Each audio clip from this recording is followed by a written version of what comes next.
Meus irmãos, nós estamos nessa série, né? Essa é uma das séries que nós estamos vendo, nós estamos refletindo aqui na igreja, e essa série que eu estou tendo esse privilégio de estudar com os irmãos, de refletir com os irmãos, é Jesus Cristo, o Filho de Deus, trilhando o caminho do discipulado, né? Uma série de exposições no Evangelho segundo Marcos, e nós vimos que o intuito ao longo de toda essa série é que em cada mensagem nós possamos nos fazer duas perguntas, nós possamos refletir acerca de duas perguntas importantíssimas para nós. E essas perguntas são: quem é Jesus? Quem é esse Jesus que é apresentado pelo evangelista Marcos? E ainda mais, como seguir esse Jesus Cristo? Como vivem, né? Como age o discípulo de Jesus? Qual é o custo para seguir a esse Jesus? Então nós sempre nos faremos essas duas perguntas: quem é Jesus? Como seguir a Jesus? E o tema da mensagem de hoje, da reflexão de hoje, é a autoridade de Deus em ação. Jesus Cristo, o Filho de Deus, é a autoridade de Deus em ação. O Verbo que era no princípio, que por intermédio de quem todas as coisas foram feitas, aquilo como o evangelista, o apóstolo João, na verdade, nos diz no seu evangelho, no primeiro capítulo, esse Verbo se encarnou. O Verbo, a palavra, se fez carne e habitou entre nós. E o que mais nos impacta nesse primeiro capítulo do Evangelho segundo Marcos é que Marcos está nos mostrando aqui que esse Verbo, que a mesma autoridade que criou o mundo, estava agora ali sendo apresentada, que a mesma autoridade que criou o mundo estava ali para uma nova criação, para a regeneração dos santos, para que uma obra de salvação que foi planejada antes da fundação do mundo pudesse então ser realizada. A autoridade essa que nós vimos que foi confirmada lá no batismo do Senhor Jesus, quando o Pai falou: "Este é o meu Filho, em quem me comprazo".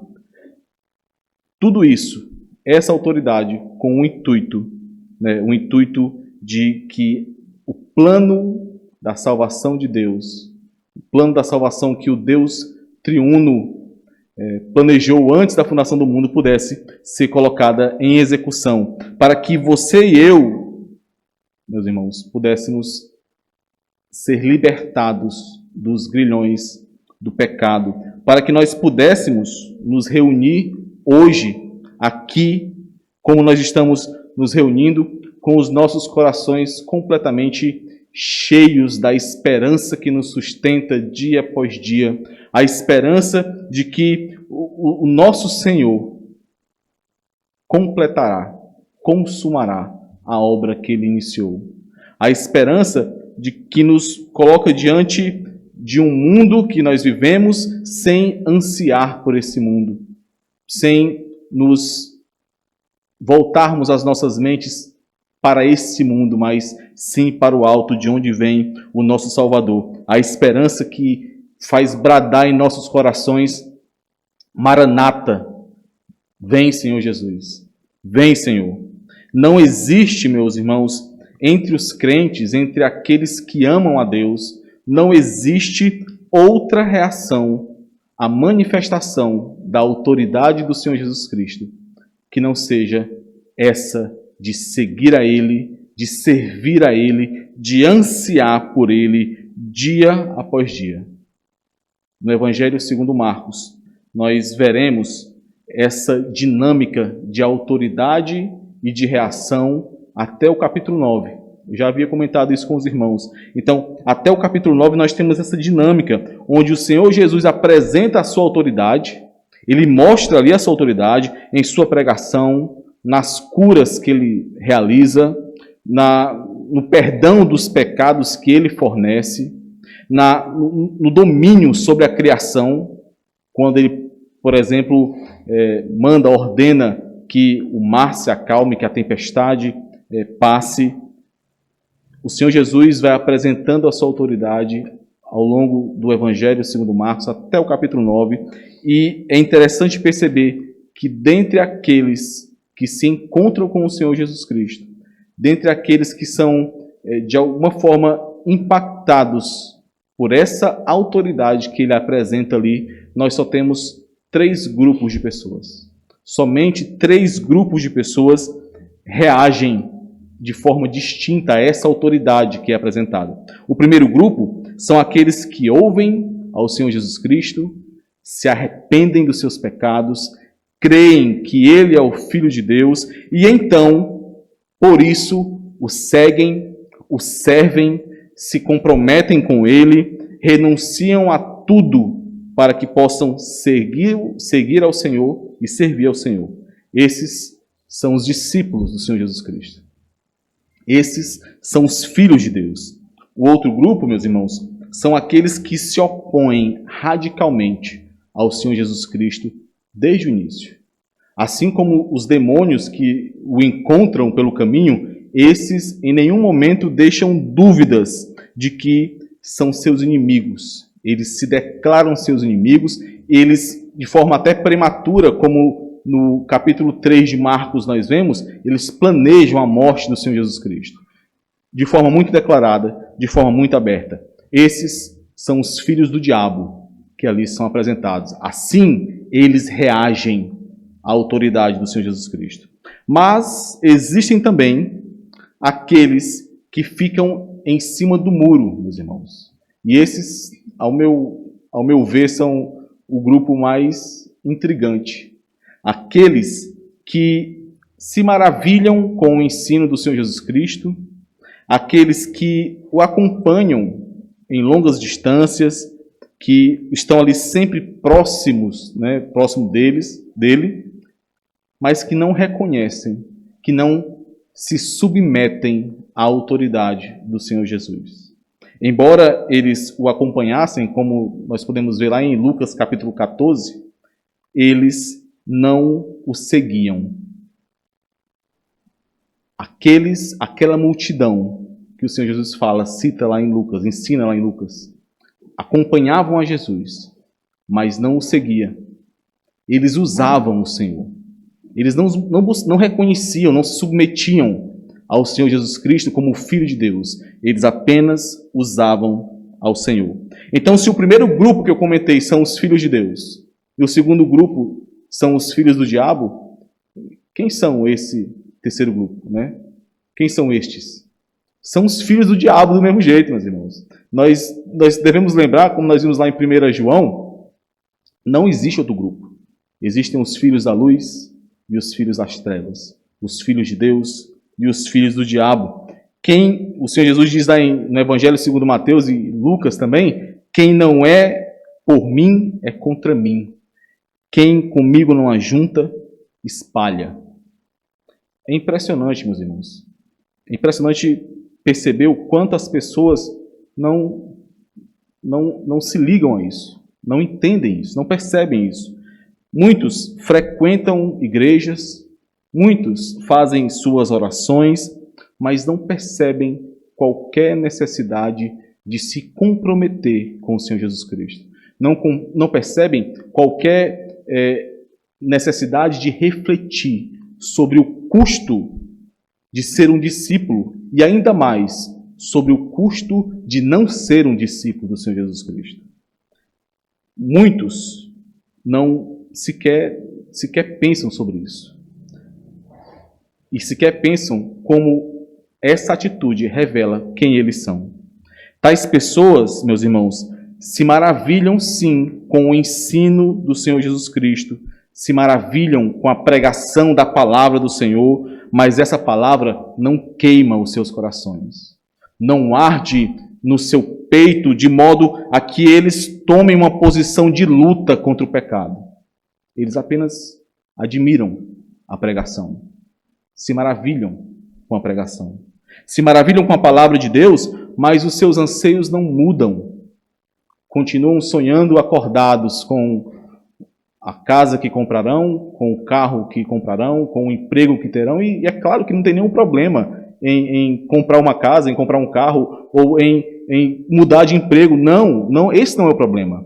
O problema é que é isso que ocupa a primazia dos pensamentos destes. Estes não buscam, não lembram do grande dia do Senhor que os crentes aguardam. A esperança deles, o anseio deles, os olhos deles não estão voltados para esse grande dia.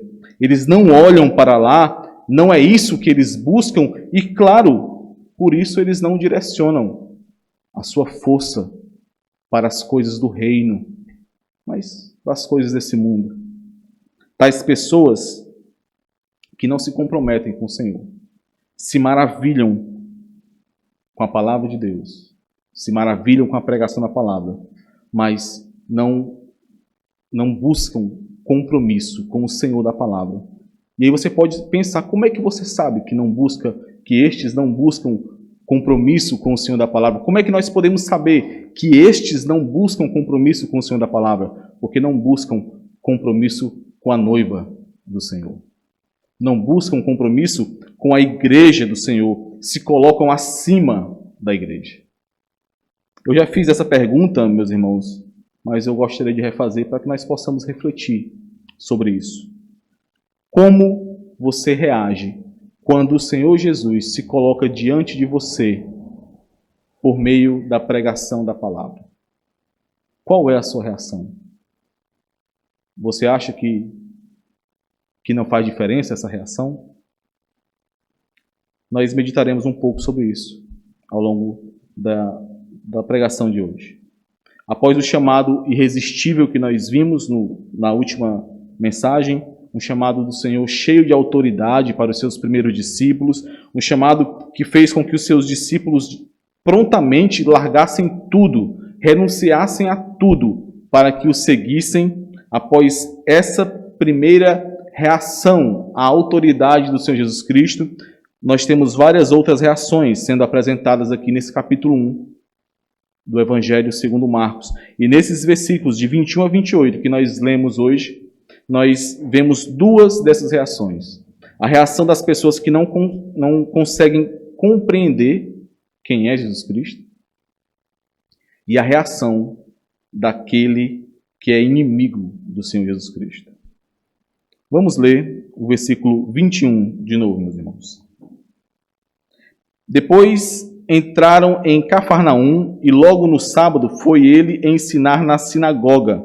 Eu já comentei com os irmãos que o Evangelho segundo Marcos é construído em um formato de cenas, né, que vão narrando aquilo que precisava ser ensinado aos crentes. Então, nós temos a possibilidade de tentar, por meio dessas palavras de Marcos, imaginar, formar a cena do que está acontecendo em nossas mentes. E a cena aqui, meus irmãos, é ao longo desse primeiro capítulo, né, a partir dessa porção do versículo 21, um dia, né, nós temos ali a possibilidade de ver um dia do ministério do Senhor Jesus Cristo acontecendo entre os seus discípulos. Do versículo 21 ao versículo 38, nós temos a ação e o ensino do Senhor Jesus desde a manhã do sábado até a madrugada, ali a manhã do domingo. E isso acontece em 3 cenários. O primeiro cenário é a sinagoga, que é a porção que nós veremos hoje.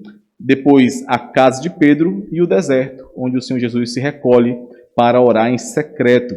E, como eu acabei de comentar, a porção que nós veremos hoje trata dessa parte do dia no ministério do Senhor na sinagoga. E é interessante que esse dia comece em uma sinagoga.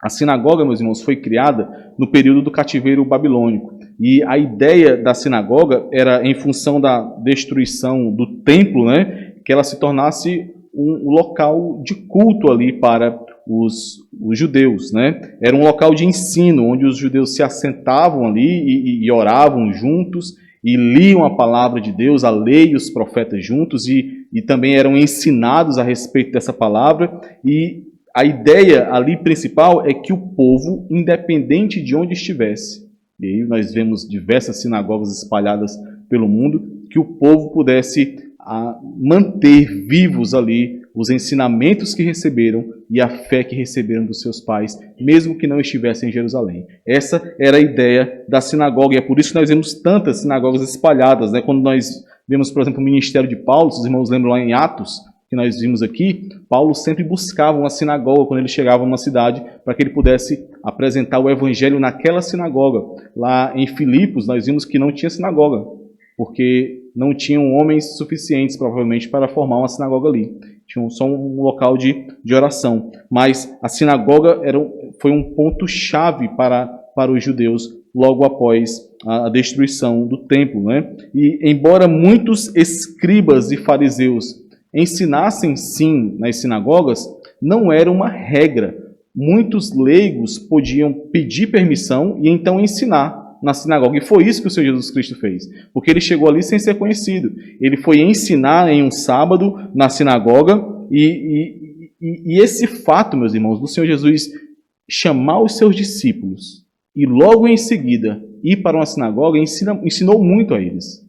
Mostrou a eles que o Senhor Jesus não estava ali para se opor ou para destruir a lei. Não, ele estava ali para cumprir, para revelar plenamente a Deus. Ele estava ali para mostrar a verdade nos ensinamentos de Moisés. Ele estava ali para executar o plano da salvação que havia sido realizado pelo Pai e revelado pelo Pai.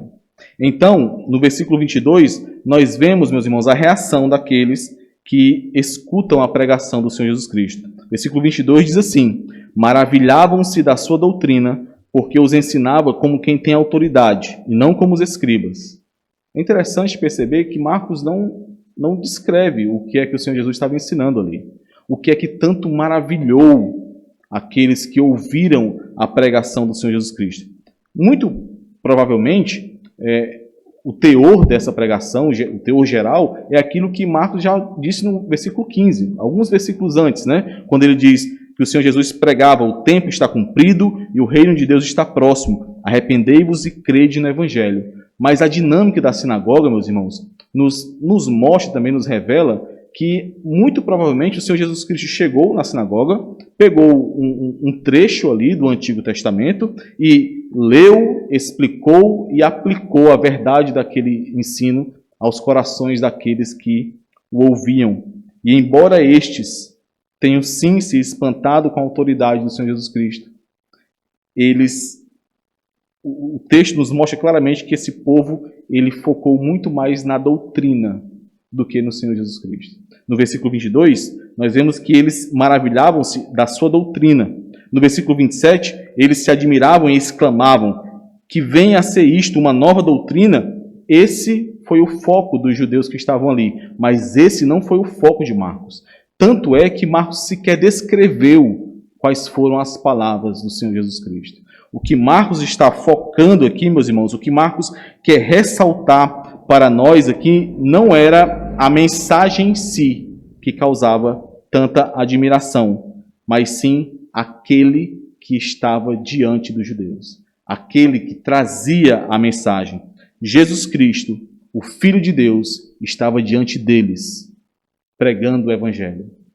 O autor da criação, aquele por meio de quem os seus ouvintes, aqueles judeus, foram criados e eram sustentados, aquele que os conhecia muito mais do que eles mesmos se conheciam, este estava diante deles. O Deus Todo-Poderoso estava proclamando o Evangelho diante daqueles judeus. E quem teria mais autoridade para ensinar sobre toda a vontade de Deus, senão o próprio Deus, meus irmãos? Existe um desenho da década de 90, eu acredito que nem todos vão lembrar desse desenho, né? Que desenho chamado A Caverna do Dragão. Esse desenho fez muito sucesso na década de 90 e o mundo inteiro transmitia, né, esse desenho. E aconteceu uma briga, um racha na equipe desse desenho e, de repente, tudo foi suspenso e nunca ninguém viu, né, não foi fabricado o último episódio desse desenho. Então, foi um grande reboliço, né? As pessoas começaram a inventar, a tentar supor qual seria o fim da história, e várias teorias foram sendo disseminadas por aí, até que muitos anos depois, não lembro se 10 ou 20 anos depois, o autor, aquele que havia escrito a história, aquele que havia escrito o último episódio, ele foi em público e leu. o último episódio. Ele revelou qual era o final da história. E aí foi uma loucura, né? As pessoas que queriam saber ficaram todas maravilhadas, alvoroçadas, atônitas. Fãs fizeram desenhos por conta própria. Foi um reboliço mesmo. Por quê? Porque eles confiavam, eles acreditaram que somente aquele autor, aquele que havia iniciado a história, ele poderia apresentar com autoridade o final da história. Não eram histórias paralelas que valiam, mas aquilo que o autor da história apresentou como verdade. E essa, meus irmãos, por mais que não tenha sido, por mais que eles não tenham percebido com o seu entendimento intelectualmente, essa foi a sensação que foi gerada naqueles judeus que ouviam a pregação do Senhor. O autor da história, e é daí que vem a palavra autoridade, o autor da história, ele proclamou a verdade da história, e isso de forma que eles jamais tinham ouvido antes. Não era como os escribas cuja palavra não tinha peso, os escribas que pregavam simplesmente palavras repetidas de outros, ensinamentos de outros, e que esses ensinamentos, muitas vezes até corretos, não ganhavam os seus corações. Não era como os escribas.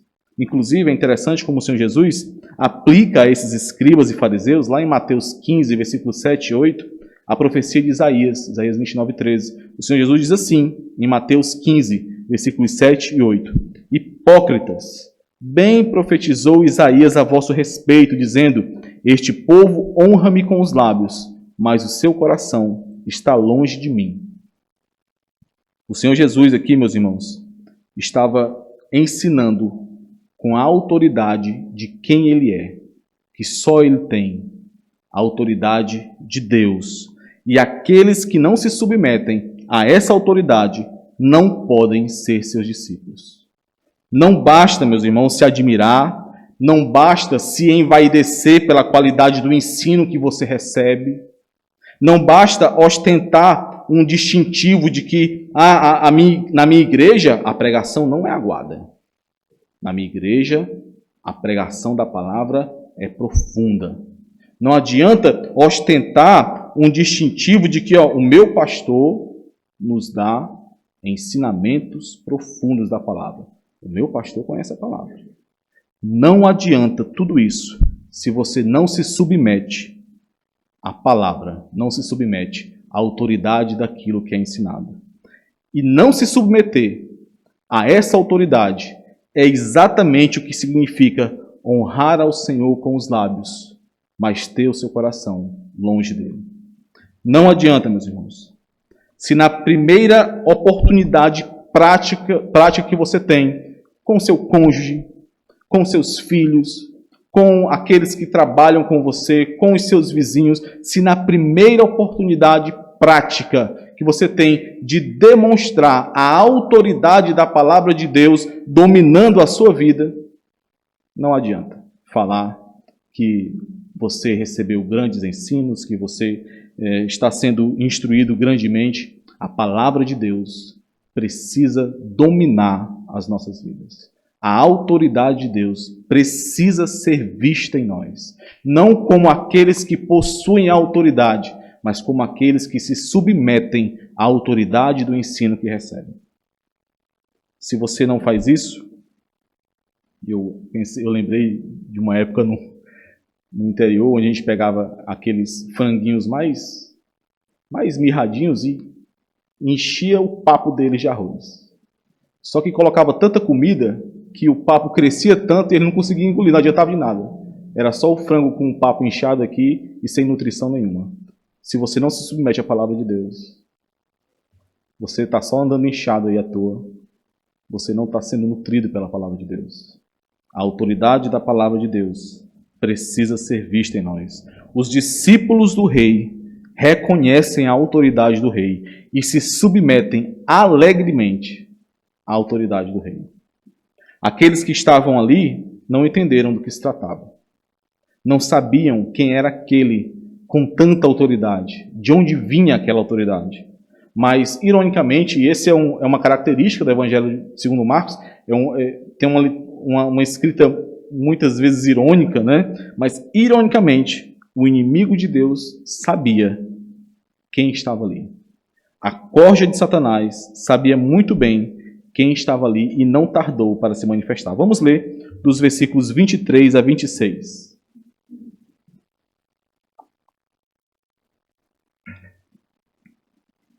Não tardou que aparecesse na sinagoga um homem possesso de espírito imundo, o qual bradou: Que temos nós contigo, Jesus Nazareno? Vieste para perder-nos? Bem sei quem és, o Santo de Deus. Mas Jesus o repreendeu, dizendo: Cala-te e sai deste homem. Então o espírito imundo, agitando-o violentamente e bradando em alta voz, saiu dele. O versículo 23 inicia com não tardou, meus irmãos. É aquela palavra que se repete muito em Marcos. Logo, repentinamente apareceu um homem possesso de espírito imundo. Como diria o pastor Cleiton, uma alma cebosa aqui, né? Acho que é o sinônimo para o espírito imundo aqui, né?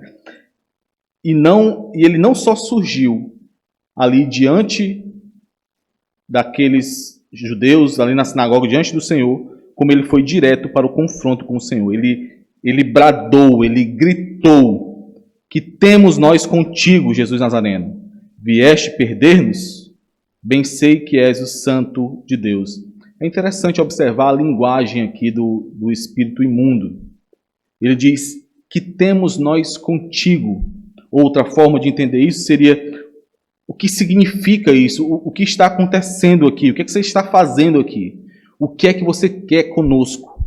A ideia, meus irmãos, é que o Senhor Jesus, o Santo de Deus e o Reino de Deus não poderia ter nada a ver com esse demônio e com o reino das trevas ao qual ele fazia parte. Para o demônio não fazia sentido nenhum que eles, o Senhor Jesus e ele, ocupassem o mesmo espaço. Não fazia sentido nenhum que eles estivessem na presença um do outro. Esse espírito imundo era esperto, meus irmãos. E eu digo isso porque o demônio aqui, esse espírito imundo, sabe muito bem que não há possibilidade de comunhão entre luz e trevas. Ele entendia muito bem isso. Mas muitos crentes insistem em achar que pode haver sim comunhão entre luz e trevas. Acham que tem coisas que são bobagens, que são exageros, que são radicalismos que não precisam ser tão impostos assim. Mas não são exageros, meus irmãos. Não é um exagero. Não há qualquer possibilidade de comunhão entre luz e trevas. São naturezas distintas.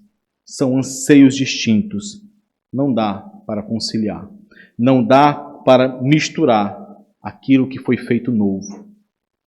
Um coração novo. Uma nova natureza. Por isso, meus irmãos, muito cuidado com a forma que você tem se relacionado com esse mundo, com as pessoas que você tem se relacionado nesse mundo.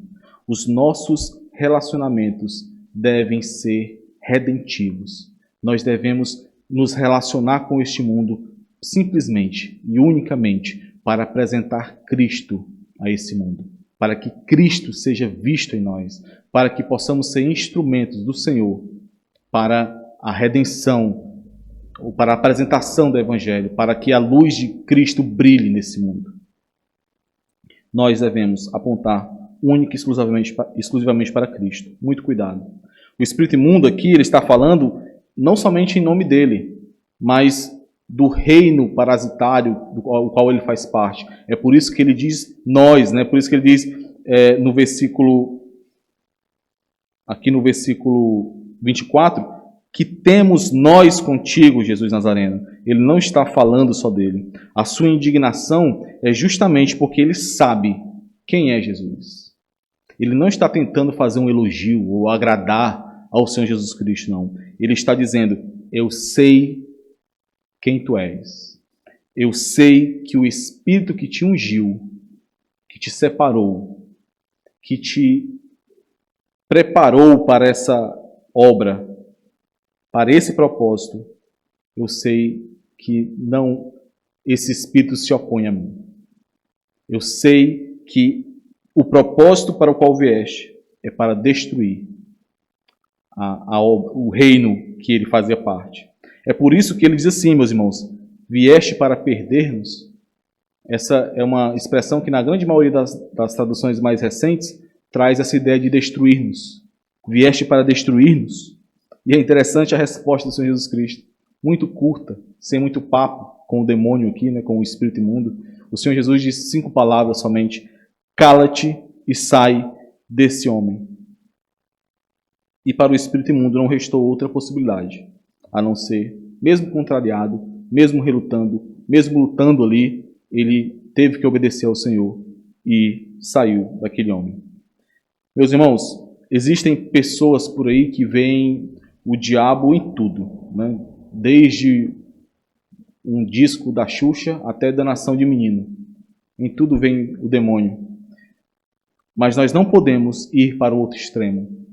Nós não podemos nos esquecer que a nossa luta não é contra o sangue e a carne, e sim contra principados e potestades desse mundo tenebroso, contra forças espirituais do mal nas regiões celestes, como nós vemos lá em Efésios 6, versículo 12.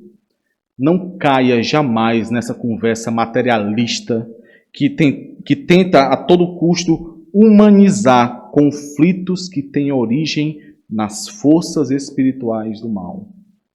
Não caia na conversa desse mundo. Aqueles que buscam legalizar o aborto, por exemplo, aqueles que, com uma linguagem muito emocional, falando até usando palavras do amor, palavras amorosas, né, tentam destruir a família e a estrutura judaico-cristã da nossa sociedade. Esses não agem por si só. Estes são instrumentos de Satanás na luta contra o reino de Deus. Não imaginem ou não se deixem levar por conversas como se lutas espirituais não existissem. Existem sim. Os crentes, aqueles que são o arauto do rei, estes sempre encontrarão oposição desse reino de trevas.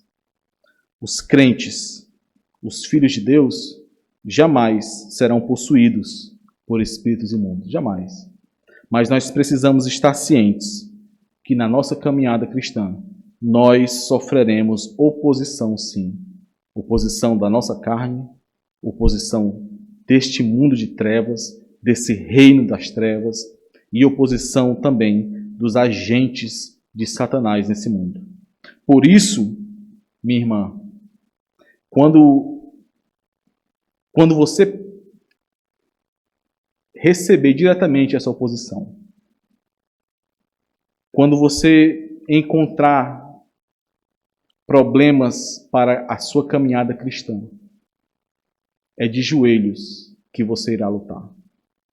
É de joelhos que você enfrentará a dureza e a oposição do seu marido, por exemplo, ou dos seus familiares que não são crentes. Em amor, sabendo que mais que qualquer outra coisa, estes precisam de libertação vinda do Senhor. É por isso, meu irmão, que é de joelhos que você enfrentará a oposição do seu patrão injusto, daqueles que te perseguem, daqueles que, por amor a Cristo, você tem suportado. Não é na nossa força, meus irmãos. Não são as nossas estratégias que contam. É o poder de Deus. É o poder de Deus, por meio do seu Santo Espírito, que nos permite vencer. O Senhor Jesus Cristo venceu o diabo. E nele, somente nele, no Senhor Jesus Cristo, nós também vencemos. No versículo 27, Marcos finaliza essa cena na sinagoga, enfatizando a admiração de todos que estão ali. Ele enfatiza esse todos aqui, meus irmãos. Todos, sem exceção, que estavam ali, todos se admiraram. Versículo 27 e 28. Todos se admiraram a ponto de perguntarem entre si: que vem a ser isto? Uma nova doutrina? Com autoridade ele ordena aos espíritos imundos e eles lhe obedecem. Então correu célere a fama de Jesus em todas as direções, por toda a circunvizinhança da Galileia. Mais uma vez aqui, meus irmãos, todos se admiram. Todos ficam estarrecidos, ficam atônitos, porque Jesus não apenas ensinava como quem tem autoridade. É o que Marcos escreve lá no versículo 22. Não é somente isso, mas a sua autoridade, ela pôde ser vista ali por aqueles que estavam presentes. Ela pôde ser sentida. Ele ordena e os espíritos obedecem. Essas pessoas, quando nós formos continuar lendo e expondo aqui o Evangelho segundo Marcos, nós veremos que essas pessoas, elas continuam ali se surpreendendo ainda mais com a obra, com as obras do Senhor Jesus Cristo. À medida que Ele vai curando, vai ressuscitando, vai acalmando a tempestade, o tempo todo essas palavras de admiração vão surgindo no Evangelho. Mas o que aconteceu ali, na sinagoga, já foi suficiente. Jesus virou o assunto principal naquela região. O Senhor Jesus, a fama dele correu, como o versículo 28 nos diz. A autoridade de Jesus, a autoridade de Deus, o Deus Filho, foi vista em ação ali, meus irmãos. Foi vista destruindo as obras de Satanás, libertando aquele homem possesso. É preciso perceber isso, meus irmãos. A autoridade de Jesus aqui não foi usada simplesmente como dois jogadores que estão em uma mesa de xadrez e que sacrificam ali um peão para poder ganhar outra coisa. Não. A autoridade do Senhor Jesus Cristo foi demonstrada, foi apresentada em favor daquele que estava oprimido, libertando aquele que estava oprimido, destruindo a obra de Satanás na vida dele e o libertando. Não foram apenas palavras, como inicia o versículo 22. Não foram apenas palavras, mas o poder de Deus foi manifestado ali. Essa autoridade, meus irmãos, esse poder, como eu falei no início da nossa reflexão, precisa ser visto em nós, transformando palavras em ações, transformando aquilo que nós recebemos por meio de tão grande privilégio de sermos ensinados pela palavra do Senhor, transformando tudo isso em piedade, em glória ao nosso Rei, transformando os ensinamentos que nós recebemos nesse púlpito em uma realidade em nossas vidas, para que testemunhemos o Senhor, para que este mundo veja a glória de Cristo em nós, nos fazendo fortes, sólidos, firmes em Cristo. Soldados do Senhor que lutam contra a carne, que lutam em favor do reino de Deus. Foi para isso que nós nascemos de novo, meus irmãos. Para vivermos com Deus e para Deus. Por isso, precisamos despertar continuamente. Precisamos despertar para que possamos perceber de forma prática, demonstrando isso em nossas vidas, que o reino de Deus está às portas, que o reino de Deus está perto, que não há comunhão entre trevas e luz, que não há comunhão entre os filhos de Deus e os filhos do diabo, que a única coisa que nós temos para oferecer a esse mundo é a espada do Espírito, que é a palavra de Deus. Admiração, simpatia, uma rotina equilibrada não são suficientes, meus irmãos. Isso não é suficiente. Os discípulos de Jesus se submetem alegremente à autoridade do Senhor Jesus Cristo. Vivem para Ele, em compromisso com Ele, e anseiam o dia em que o encontrarão nos céus. É para esse dia que nós olhamos, meus irmãos. É esse dia que nós ansiamos. O dia em que nós poderemos ver o nosso Redentor, o dia em que nós estaremos com Ele. Vamos orar. Amado Pai, nós te louvamos, Senhor. Nós louvamos o Teu nome e rendemos graças ao Senhor. Muito obrigado, Senhor, por mais esse privilégio que nós tivemos de ouvir a Tua palavra, de aprendermos mais do Senhor. E conforme, Senhor, nós vimos aqui, não nos deixa sermos simplesmente ouvintes da Tua palavra, mas praticantes da Tua palavra. Que a Tua autoridade, Senhor, a autoridade do Senhor, seja manifestada em nossas vidas.